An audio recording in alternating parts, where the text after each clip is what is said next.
Hi dears, welcome back. നമ്മൾ 7ാം ക്ലാസ്സിലെ മാത്സിൻ്റെ 2024 പുതിയ ടെക്സ്റ്റ് ബുക്കിൽ ത്രികോണങ്ങൾ എന്ന് പറഞ്ഞ 3ാമത്തെ ചാപ്റ്ററിൽ പേജ് നമ്പർ 52 ക്വസ്റ്റ്യൻസ് ആണ് ഡിസ്കസ് ചെയ്യുന്നത്. അപ്പോൾ അതിലെ ഫസ്റ്റ് ക്വസ്റ്റ്യൻ നോക്കൂ. വശങ്ങളുടെ നീളം എണ്ണൽ സംഖ്യകളായ ത്രികോണത്തിന്റെ 2 വശങ്ങളുടെ നീളം 5 സെന്റിമീറ്ററും 8 സെന്റിമീറ്ററും ആയാൽ 3ാമത്തെ വശത്തിന്റെ നീളം ഏതൊക്കെ സംഖ്യയാകാം എന്നുള്ളതാണ് ക്വസ്റ്റ്യന്. അപ്പോൾ നോക്കൂ, എങ്ങനെയാ കാണാ. ആദ്യം നമുക്ക് തന്നിട്ടുള്ള വശങ്ങളുടെ നീളങ്ങൾ എത്രയൊക്കെയാണെന്ന് എഴുതാം അല്ലേ. എത്രയൊക്കെയാണ്? ഒന്ന് 5 സെന്റിമീറ്റർ ആണ്, ഒന്ന് 8 സെന്റിമീറ്റർ ആണ്.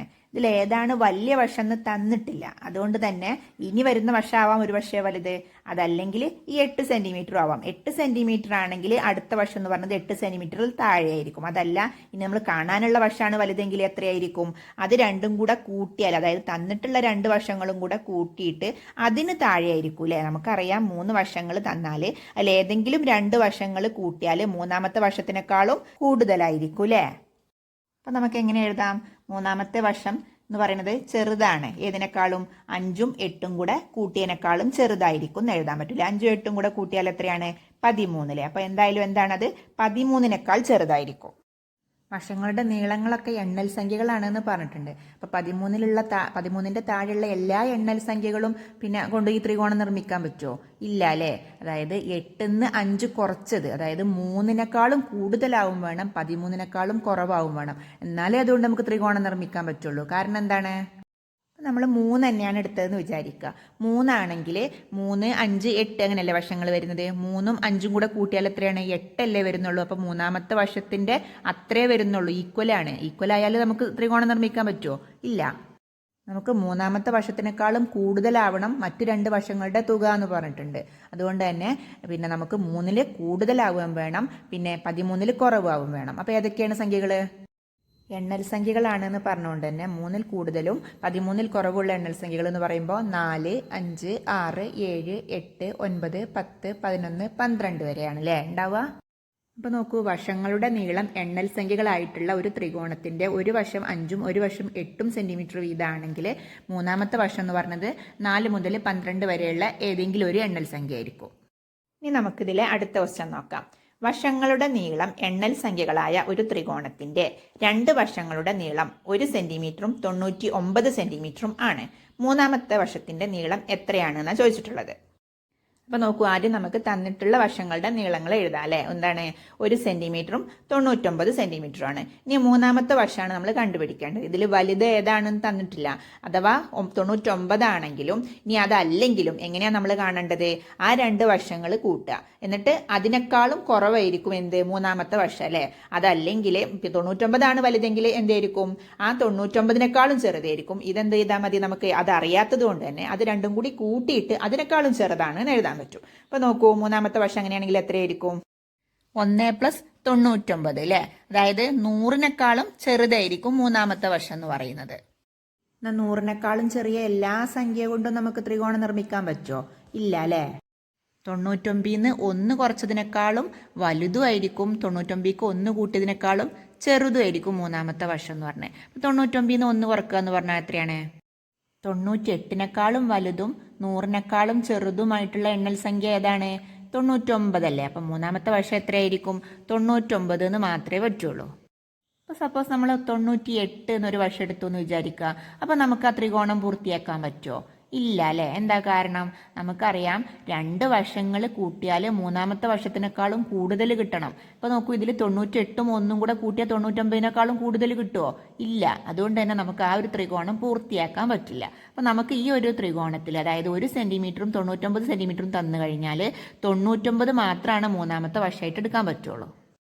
ഓക്കെ ആണല്ലോ. ഇനി നമുക്കിതിലെ 3ാമത്തെ ക്വസ്റ്റ്യൻ എന്താന്ന് നോക്കാം. ചുവടെയുള്ള കൂട്ടങ്ങളിൽ ത്രികോണം നിർമ്മിക്കാൻ കഴിയുന്ന അളവുകൾ ഏതൊക്കെയാണെന്നാണ് ചോദിച്ചിട്ടുള്ളത്. എന്നിട്ട് 3 സെറ്റ് നമ്പേഴ്സും തന്നിട്ടുണ്ട് അല്ലേ. അപ്പൊ ആദ്യം നമുക്ക് ആ ഫസ്റ്റത്തെ സെറ്റ് നോക്കാം. അതുകൊണ്ട് നമുക്കൊരു ത്രികോണം നിർമ്മിക്കാൻ പറ്റുമോ നോക്കാം. അപ്പൊ അത് നോക്കാൻ വേണ്ടിയിട്ട് നമ്മൾ വരച്ച് നോക്കേണ്ട ആവശ്യമുണ്ടോ? ഇല്ല അല്ലേ. എന്താ ചെയ്യേണ്ടത്? ആദ്യം നമ്മൾ അതിലത്തെ വലിയ വശം ഏതാ നോക്കുക. അപ്പൊ ആദ്യത്തെ സെറ്റിൽ അത് 10 സെന്റിമീറ്റർ ആണ് അല്ലേ. ഇനി നമ്മൾ എന്താ ചെയ്യേണ്ടത്? ബാക്കിയുള്ള 2 വശങ്ങളില്ലേ, അവയുടെ തുക എത്രയാണെന്ന് നോക്കുക. അത് രണ്ടും കൂടി നോക്കുമ്പോൾ എത്രയാണ്? 4ഉം 6ഉം കൂടെയാണ്. 4ഉം 6ഉം കൂടെ കൂട്ടുമ്പോൾ 10 എന്നാണ് കിട്ടുന്നത്. അപ്പം നമുക്കറിയാം ഒരു വലിയ വശത്തിൻ്റെ വലിയ വശം എന്ന് പറയുന്നത് മറ്റ് 2 വശങ്ങളുടെ തുകയേക്കാൾ ചെറുതാവണം. ഇതിപ്പോൾ എന്താണ്? ഈക്വൽ ആണല്ലേ. അതുകൊണ്ട് എന്ത് ചെയ്യാൻ പറ്റില്ല? അങ്ങനെ ഒരു ത്രികോണം നമുക്ക് നിർമ്മിക്കാൻ പറ്റില്ല. ആ ഒരു തുകേനേക്കാളും ചെറുതാണ് വലിയ വശം എന്നെങ്കിൽ നമുക്ക് എന്ത് ചെയ്യാൻ പറ്റുമായിരുന്നു? ത്രികോണം നിർമ്മിക്കാൻ പറ്റുമായിരുന്നു. അപ്പോൾ ഫസ്റ്റത്തെ സെറ്റ് നമുക്ക് ത്രികോണം നിർമ്മിക്കാൻ കഴിയില്ല. മനസ്സിലായല്ലോ. ഇനി നമുക്ക് രണ്ടാമത്തത് നോക്കാം. അതുകൊണ്ട് ത്രികോണം നിർമ്മിക്കാൻ പറ്റുമോ നോക്കാം. അപ്പം ആ ഒരു സെറ്റിൽ വലിയ വശം എന്ന് പറഞ്ഞത് എത്രയാണ്? 5 സെന്റിമീറ്റർ ആണ് അല്ലേ. മറ്റ് 2 വശങ്ങളുടെ തുക എന്ന് പറയുന്നതോ 3ഉം 4ഉം ആണ്. 3ഉം 4ഉം കൂടെ കൂട്ടിയാൽ 7 ആണ്. ഇപ്പൊ നോക്കൂ, ആ മറ്റ് 2 വശങ്ങളുടെ തുകയേക്കാൾ ചെറുതല്ലേ വലിയ വശം. അതായത് വലിയ വശത്തിനേക്കാൾ വലുതാവണം മറ്റ് 2 വശങ്ങളുടെ തുക എന്ന് പറയുന്നത്. അപ്പൊ 5നേക്കാൾ വലുതല്ലേ 7 എന്ന് പറയുന്നത്. അതുകൊണ്ട് തന്നെ ആ ഒരു സെറ്റ് കൊണ്ട് നമുക്ക് എന്ത് ചെയ്യാൻ പറ്റും? ആ ഒരു വലുപ്പത്തിൽ നമുക്ക് ത്രികോണം നിർമ്മിക്കാൻ പറ്റൂലേ. 3 സെന്റിമീറ്ററും 4 സെന്റിമീറ്ററും 5 സെന്റിമീറ്ററും വരുന്ന രീതിയിൽ നമുക്കൊരു ത്രികോണം നിർമ്മിക്കാൻ പറ്റും. ഇനി അതേപോലെ നമുക്ക് മൂന്നാമത്തെ ആ അളവ് വെച്ചിട്ട് ത്രികോണം നിർമ്മിക്കാൻ പറ്റുമോ നോക്കാം. അപ്പോൾ അതിൽ നോക്കൂ, 10 സെന്റിമീറ്ററും 5 സെന്റിമീറ്ററും 4 സെന്റിമീറ്ററും ആണ് അല്ലേ. അപ്പോൾ ഏറ്റവും വലിയ വശത്തിന്റെ നീളം എന്ന് പറഞ്ഞത് അതിൽ എത്രയാണ്?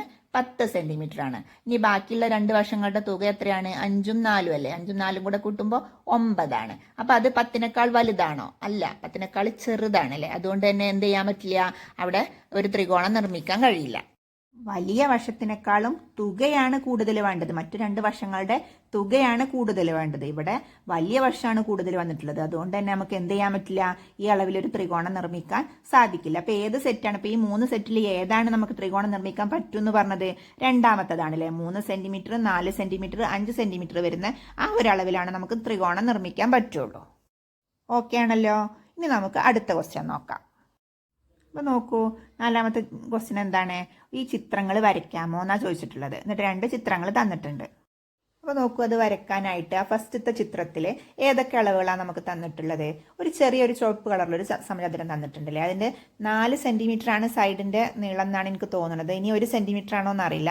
ഏതായാലും അതോടെ ഒരു ചെറിയൊരു കളറിനൊരു ഇത് വന്നതുകൊണ്ട് 4 സെന്റിമീറ്റർ തന്നെ ആയിരിക്കും. അപ്പോൾ ആ 4 സെന്റിമീറ്ററിൽ നമുക്കൊരു സമചതുരം വരയ്ക്കണം. അതിനുശേഷം 6 സെന്റിമീറ്റർ സൈഡ് വരുന്ന ഒരു ത്രികോണം അല്ലേ. ഒരു സൈഡ് എന്ന് പറഞ്ഞത് ആ സമചതുരത്തിന്റെ ആ ഭാഗം തന്നെയാണ്. ബാക്കി 6 സെന്റിമീറ്ററിൽ സൈഡ് വരുന്ന രീതിയിൽ നമുക്ക് ത്രികോണം നിർമ്മിക്കണം. എന്നിട്ട് അതിന്റെ മൂലകൾ ചേർത്തിട്ട് വീണ്ടും ഒരു സമചതുരം വരയ്ക്കാനാണ് അല്ലേ. അപ്പൊ ആദ്യം നമ്മൾ എന്താ ചെയ്യേണ്ടത്? 4 സെന്റിമീറ്റർ വശങ്ങളുടെ നീളം വരുന്ന ഒരു സമചതുരം വരയ്ക്കണം അല്ലേ. അപ്പൊ അതിന് വേണ്ടിയിട്ട് നമ്മൾ ആദ്യം സ്കെയിലും പെൻസിലും ഉപയോഗിച്ചിട്ട് ഒരു 4 സെന്റിമീറ്ററിൽ ഒരു ലൈൻ വരച്ചു കൊടുക്കുക. അതിനുശേഷം നമ്മൾ പൊട്ടാറ്റോ മട്ടോ ഉപയോഗിച്ചിട്ട് 90 ഡിഗ്രിയിൽ ഒരു ലൈൻ വരച്ചു കൊടുക്കണം അല്ലേ. ആ ഫസ്റ്റത്തെ ലൈൻ ഇതിന് ആദ്യം വരച്ച ആ ഒരു വരന്റെ മുകൾക്ക് 90 ഡിഗ്രിയിൽ ഒരു വര വരച്ചു കൊടുക്കുക. ഇനി അതേപോലെ തന്നെ ഇപ്പുറത്തെ സൈഡിലും പൊട്ടാറ്റോ മട്ടോ ഉപയോഗിച്ചിട്ട് 90 ഡിഗ്രിയിൽ നമുക്കൊരു വരയും കൂടി വരച്ചു കൊടുക്കണം. ഇനി നമ്മൾ ചെയ്യേണ്ടത് ആ 2 ലൈനിലും ഇപ്പോൾ വരച്ചിട്ടുള്ള 2 ലൈനിലും 4 സെന്റിമീറ്റർ ഒന്ന് മാർക്ക് ചെയ്യണം അല്ലേ. അതൊന്നെങ്കിൽ കോമ്പസ് ഉപയോഗിച്ചിട്ട് മാർക്ക് ചെയ്യുക, അല്ലെങ്കിൽ സ്കെയിലും പെൻസിലും ഉപയോഗിച്ചിട്ട് തന്നെ മാർക്ക് ചെയ്താലും മതി. കോമ്പസ് ഉപയോഗിച്ചിട്ട് മാർക്ക് ചെയ്യുകയാണെങ്കിൽ താഴെയുള്ള ആ 2 പോയിന്റിലും ഇത് വെക്കുക, കോമ്പസിന്റെ ഇത് വെക്കുക. എന്നിട്ട് മുകൾക്ക് ഒരു ആർക്ക് വരച്ചു കൊടുക്കുക. താഴെ 2ലും അതേപോലെ വരച്ചു കൊടുക്കുക. അപ്പോൾ 2ൽ നമുക്ക് എന്ത് കിട്ടും? 4 സെന്റിമീറ്റർ തന്നെ കിട്ടും അല്ലേ. ആ ഒരു സമചതുരം 4 സെന്റിമീറ്റർ ആണ് സൈഡ് എന്നുള്ള രീതിയിലാട്ടോ ഞാൻ എടുത്തിട്ടുള്ളത്. എൻ്റെ ടെക്സ്റ്റിൽ അത് അത്ര കറക്റ്റായിട്ട് കാണുന്നില്ല, അവിടെ ആ കളറൊന്നും ഇളകിയത് കാരണം. അപ്പോൾ 4 സെന്റിമീറ്റർ തന്നെ ആയിരിക്കും. നിങ്ങളിൽ എത്രയാണോ ആ ഒരു അളവിലാണ് നമ്മൾ ചെയ്യേണ്ടത്. അപ്പോൾ അങ്ങനെ 4 സെന്റിമീറ്ററിൽ അടയാളപ്പെടുത്തി കഴിഞ്ഞാൽ പിന്നെ അത് അങ്ങോട്ട് കൂട്ടി വരച്ചു കൊടുക്കുക. ഇനി അപ്പോൾ നമുക്ക് ആ ഒരു സമചതുരം കിട്ടിയിട്ടുണ്ട് അല്ലേ. ആ ഉള്ളിലുള്ള ആ ഒരു സമചതുരം കിട്ടിയിട്ടുണ്ട്. ഇനി നമുക്ക് എക്സ്ട്രാ ഉള്ള ആ ഒരു ഇതൊക്കെ നമുക്കൊന്ന് മായ്ച്ചു കൊടുക്കാം. ഇനി നമ്മൾ എന്താ ചെയ്യേണ്ടത്? ആ ഒരു സമചതുരത്തിൽ നിന്ന് മുകൾക്ക് ഓരോരോ ത്രികോണങ്ങൾ, ഓരോ വശത്തും ഓരോ ത്രികോണങ്ങൾ വരച്ചു കൊടുക്കണം അല്ലേ. അതിൻ്റെ ഓരോ വശം എത്ര സെന്റിമീറ്റർ വീതാണ്? 6 സെന്റിമീറ്റർ വീതാണ്. ഇനി നമ്മൾ ചെയ്യേണ്ടത് കോമ്പസിൽ 6 സെന്റിമീറ്റർ അളന്നെടുത്തിട്ട് ആ ഒരു സമചതുരത്തിന്റെ ഓരോ പോയിന്റിലും വെച്ച് ഈ 2 ആർക്കുകൾ വരച്ചു കൊടുക്കുക. എന്നിട്ട് അതിലുമേക്ക് ആ ഒരു ത്രികോണം നീട്ടി വരച്ചു കൊടുക്കുക. അത് 4 വശത്തും അങ്ങനെ ചെയ്തു കൊടുക്കണം. നോക്കൂ, 2 വശത്ത് നമ്മൾ ചെയ്തിട്ടുണ്ട്. ഇനി മൂന്നാമത്തെ വശത്തും അതുപോലെ തന്നെ കോമ്പസ് ഉപയോഗിച്ചിട്ട് ആർക്ക് വരച്ചിട്ട് വേണം കേട്ടോ ചെയ്യാൻ. ഞാൻ ആർക്ക് വരച്ചതിൽ കാണിക്കുന്നില്ല. അപ്പോൾ ആർക്ക് വരച്ചിട്ട് വേണം അങ്ങനെ വരയ്ക്കാനായിട്ട്. എന്നാലാണ് നമുക്ക് കറക്റ്റ് 6 സെന്റിമീറ്റർ എല്ലാ വശവും കിട്ടുള്ളൂ അല്ലേ. ഇനി അടുത്ത ആ ഒരു 2 പോയിന്റ് ഇല്ലേ, അവിടെ നമ്മൾ കോമ്പസ് വെച്ചിട്ട് ആർക്ക് വരച്ചു കൊടുക്കണം. 2 ഭാഗത്തുനിന്നും ഓരോ ആർക്ക് വരച്ചു കൊടുക്കുക. എന്നിട്ട് ആ ഒരു പോയിന്റിലേക്ക് ആ ഒരു ത്രികോണം കൂട്ടി വരച്ചു കൊടുക്കുക. ഇപ്പോൾ ഇത് അങ്ങനെ 4 വശത്തും നമ്മൾ ത്രികോണങ്ങളും വരച്ചു കൊടുത്തു അല്ലേ. ഇനി എന്താ ചെയ്യേണ്ടത്? അതിൻ്റെ ആ 4 ത്രികോണത്തിൻ്റെ മൂലകൾ കൂട്ടി യോജിപ്പിക്കുക. അപ്പോൾ നമുക്ക് ആ ഒരു ചിത്രത്തിലുള്ള പോലെ ചിത്രം കിട്ടും. ഇനി നമുക്ക് വേണമെങ്കിൽ കളറൊക്കെ കൊടുത്ത് ആ ഒരു ചിത്രം പോലെയൊക്കെ ഒന്ന് കൊടുത്ത് ഭംഗിയാക്കി കൊടുക്കാം അല്ലേ. ഇനി അടുത്ത ചിത്രം ഏതാണ്? നോക്കൂ, ഈ ഒരു ചിത്രമാണ് നമ്മൾ വരക്കേണ്ടത് അല്ലേ. അതിന് വേണ്ടിയിട്ട് നമ്മൾ എന്താ ചെയ്യേണ്ടത്? ഞാൻ വരക്കണില്ല, ജസ്റ്റ് പറഞ്ഞു തരാം. അതായത് താഴെയുള്ള 12 സെൻറ്റിമീറ്റർ സ്കെയിലും പെൻസിലും ഉപയോഗിച്ചിട്ടൊന്ന് വരച്ചു കൊടുക്കുക. അതിന് ശേഷം നമ്മൾ ഒരു സൈഡിൽ കോമ്പസിൽ 8 സെൻറ്റിമീറ്റർ എടുത്തുകൊണ്ട് അതൊന്ന് ഒരു ആർക്ക് വരച്ചു കൊടുക്കുക. മറ്റേ സൈഡിൽ 10 സെൻറ്റിമീറ്റർ എടുക്കുക. കോമ്പസിൽ 10 സെൻറ്റിമീറ്റർ എടുത്തിട്ട് മറ്റേ സൈഡിലും ഒരു ആർക്ക് വരച്ചു കൊടുക്കുക. എന്നിട്ട് നമ്മൾ ആ ഒരു ആർക്ക് രണ്ടും കൂടെ ജോയിൻ്റ് ആവുന്ന ആ ഒരു സ്ഥലമല്ലേ, അവിടേക്ക് ഈ ഒരു ത്രികോണം കംപ്ലീറ്റ് ചെയ്ത് കൊടുക്കുക. അപ്പോൾ നമുക്ക് താഴെയുള്ള ഒരു ത്രികോണം കിട്ടിയില്ലേ. ഇനി അടുത്ത ത്രികോണം വരയ്ക്കാൻ വേണ്ടിയിട്ട് എന്താ ചെയ്യേണ്ടത്? പാരലലാണെന്നൊന്നും അതിൽ പറയണില്ലല്ലേ, അത് സമാന്തര വരകളാണെന്നൊന്നും പറഞ്ഞിട്ടില്ല. അതുകൊണ്ട് തന്നെ നമുക്ക് ജസ്റ്റ് ഒരു സ്കെയിലും പെൻസിലും ഉപയോഗിച്ചിട്ട് 6 സെൻറ്റിമീറ്ററിൽ, അത് ഒരു ഭാഗത്തേക്ക് കൂടുതലുണ്ടോ കുറവുണ്ടോ എന്നൊന്നും നോക്കേണ്ട ആവശ്യമുണ്ടെന്ന് തോന്നണില്ല. 6 സെൻറ്റിമീറ്ററിൽ നമുക്കൊരു വര വരച്ചു കൊടുക്കുക. എന്നിട്ട് വീണ്ടും എന്ത് ചെയ്യുക? കോമ്പസിൽ 4 സെൻറ്റിമീറ്റർ എടുത്തിട്ട് ഒരു ആർക്ക് വരച്ചു കൊടുക്കുക മുകളിൽ. അതുപോലെ 5 സെൻറ്റിമീറ്റർ എടുത്തിട്ട് വീണ്ടും ഒരു ആർക്ക് വരച്ചു കൊടുക്കുക. എന്നിട്ട് നമ്മൾ ആ ഒരു ആർക്ക് ജോയിൻ്റ് ആവുന്ന ആ ഒരു ഭാഗത്തേക്ക് ആ ത്രികോണത്തിൻ്റെ 2 ഭാഗം കൂടെ യോജിപ്പിച്ചു കൊടുത്താൽ വീണ്ടും ഒരു ത്രികോണം കൂടെ കിട്ടും. ഇനി നമ്മൾ എന്താ ചെയ്യേണ്ടത്? ആ ചെറിയ ത്രികോണം വരക്കുന്നതിന് മുമ്പ് ആ വലിയ മഞ്ഞ കളറിലുള്ള ആ ഒരു ത്രികോണല്ലേ, അത് വരച്ചു കൊടുക്കണം. അപ്പോൾ അതിന് ആ 2 ത്രികോണത്തിന് വരച്ച 2 ത്രികോണത്തിൻ്റെ ആ പോയിന്റ് വരുന്ന രീതിയിൽ അങ്ങനെ അങ്ങ് നീട്ടി വരച്ചു കൊടുത്താൽ മതി. അതിന് ശേഷം നമ്മൾ ആ ചെറിയ നീല ത്രികോണം അതിൻ്റെ ഉള്ളിൽ കറക്റ്റാക്കിയിട്ടൊന്ന് വരച്ചു കൊടുക്കും കൂടെ ചെയ്താൽ മതി. വ്യക്തമായിട്ടുണ്ടാകുമെന്ന് കരുതുന്നു. അപ്പോൾ നമുക്ക് അടുത്ത പേജിലുള്ള ക്വസ്റ്റ്യൻസ് ഒക്കെ അടുത്ത വീഡിയോയിൽ ചെയ്യാം. അപ്പോൾ വീഡിയോ ഇഷ്ടമായാൽ ലൈക്ക് ചെയ്യുക, ഷെയർ ചെയ്യുക. അതുപോലെ നിങ്ങൾ ഇതുവരെ സബ്സ്ക്രൈബ് ചെയ്യാതെയാണ് കാണുന്നതെങ്കിൽ പ്ലീസ് ഒന്ന് സബ്സ്ക്രൈബ് ചെയ്ത് സപ്പോർട്ട് ചെയ്തേക്കണേ. അപ്പോൾ നമുക്ക് അടുത്ത വീഡിയോയിൽ കാണാം. ബൈ.